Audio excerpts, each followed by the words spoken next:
Tehran, Iran. Manchester Stadium, London Bridge, United Kingdom. Minya, Egypt. Champs-Élysées, Paris, France. Almost every day, we see the horrific tragedy of the loss of innocent lives. Almost every day, unnecessary blood is splattered across the floor. The world has become, in the last couple of years, plagued and covered by a dark cloud of extremist jihadi groups such as ISIS. These attacks have become more and more frequent, creating a sense of instability and lack of safety in the world. Fear of the unknown or the other has created a sense of divide between those of different races, ethnicities, and religions. Terrorist organizations have expanded beyond orchestrating one large attack to create more frequent smaller ones to induce a sense of fear and uncertainty within people's hearts. These attacks range from suicide bombers to knife attacks to wild car rampages. The people that join terrorist attacks and groups in general are divergent from one another in every sense but their psychological motivations and justifications. Through psychological analysis, we could see that there are clear similarities between how terrorists think and operate. With these distinctions, we are able to find a solution to change the way terrorists think, and through psychological methods as well. The psychological study enables us to understand the effects of fear on the victim and, as a result, the world as a whole. One of the biggest problems we face when we think of a terrorist today is that we believe that they are different. They have different ideas, different habits, and in a sense, they are no longer human. We also label their actions as senseless acts of violence, which implies that there is no justification or reason to their behavior. Both these statements are false misconceptions. Most people that join such organizations are ordinary people, like your neighbor next door or your co-worker, that suddenly get a change in thought. The majority of recruits are young males, and a quote by Psychology Today, adolescence can be a psychologically difficult period during which a person becomes aware of themselves as a separate individual with a sense of vulnerability and fragility. According to Erikson's psychosocial stages, this stage is known as the identity versus role confusion state, where one is starting to branch out as an individual and search for their own sense of purpose. There is a need to belong, and that's why at this stage, teenagers join sports teams or follow pop groups so they can fulfill this need. Due to this confusion, a sense of vulnerability is created within a person, which makes them easily receptible to extremist thought. Ideologies taught or preached to adolescents to attract with terrorism are often false or extremely exaggerated, claiming how they're God's chosen ones or how 72 virgins await them in heaven. By joining such organizations, one is able to find a place with a family-like structure that shares their same ideologies, preferences, and purpose, which gives them a sense of status and sense of belonging.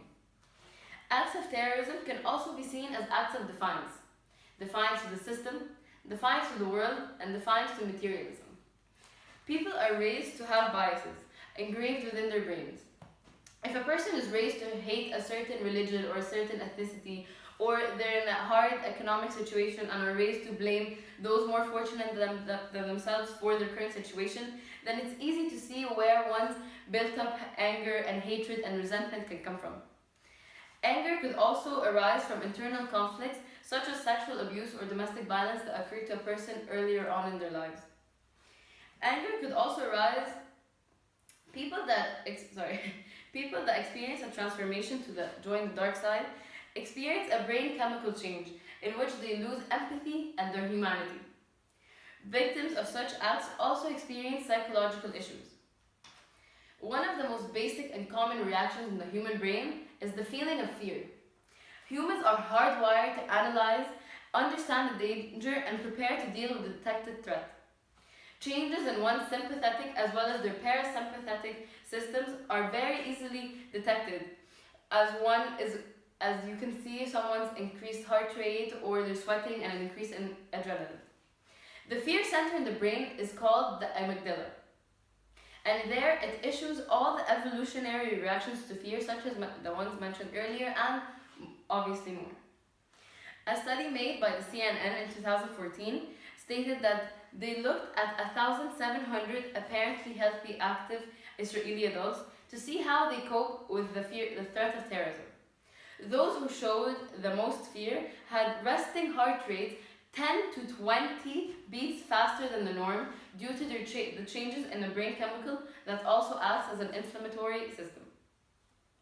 When a person is constantly on guard, then they would lead to a brain chemical change, in which a person has increased levels of anxiety and paranoia, which could result in an increased risk of heart attacks as well as substance abuse.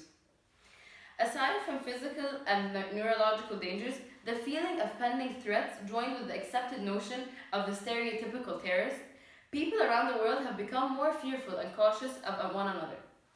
This also increased the discrimination and decreased the level of rights and respect by a certain cultural group. Decisions such as the travel ban, increased security checks, scrutinizing questioning, stop and frisk, and hasty police charges are a few examples of the massive rupture that has shaken our communities. In order to restore harmony and unity in our societies, terrorist recruits must get psychological treatment and stimulations. There are three main components that affect a person's mind to get attracted by extremist thought. By targeting reform in all three components, one could alter a person's life and save them from the threat of joining a terrorist organization. The first safety is that of intellect. Many jihadis fighting in the name of Allah do not know or have misunderstandings of the Quran and Islamic teachings. According to a podcast named The Mind of a Terrorist, a former extremist and current government-controlled terrorism expert, Mubin Sheikh, shared his struggle with falling in the whirlpool of extremism. He decided to move to Syria in 2002 to learn Arabic and further understand Islam after being fed militant understandings of the religion, which dictated to him that there were very clear enemies and proclaimed that him and his small group were God's chosen ones and that they were chosen by God to do what every other Muslim was either too scared or too ignorant to do. This is his quote. "The first day I went to an Islamic university and met this scholar. I gave my name and the name of my oldest son, Mujahid, which means one who does jihad. The scholar calls me out on it and asks, 'Am I a jihadi?' And I say yes. He then asked, 'What does jihad mean?' And I say that jihad is fighting because that's what I learned. He said, 'That's not what jihad means.' The Sheikh debunked Mubin's extremist thoughts and led him back to the right passage. Mubin's story is a perfect representation of how not only are terrorist beliefs wrongfully skewed, but how one strong person of authority that can educate a person can change their whole lives. The second component is dealing with emotion. People are angry because of their economic situations, domestic responsibilities, former abuse, and so on. Not dealing with these feelings of anger could spurn to an undeniable force towards extremism. By giving people a safe place to deal with their problems by talking to someone or relaxing, it would give them the opportunity to deal with their emotions in a healthy manner. The last component is the social factor. Being pressured into such deeds or not feeling like you fit in are two of the most influential psychological effects that could lead a person to feel alone. Schools and universities around the world should pay close attention to and provide adequate resources for the safety of their students, because as we know from before, they are at a very critical point in their lives and need to ensure stability. Terrorism should be seen more as a disease than a choice. Terrorism and deception are those of the weak, not of the strong. Terrorism has created misunderstandings, preconceived notions, and suspicious glances. The loss of the innocent is equivalent to the loss of our own humanity. We must stand in a united front to unhinge the paralyzing power of fear and hatred.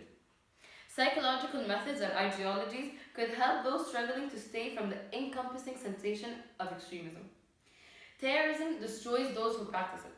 As they attempt to distinguish the life, hopes, and dreams of others, the light and goodness within themselves dies.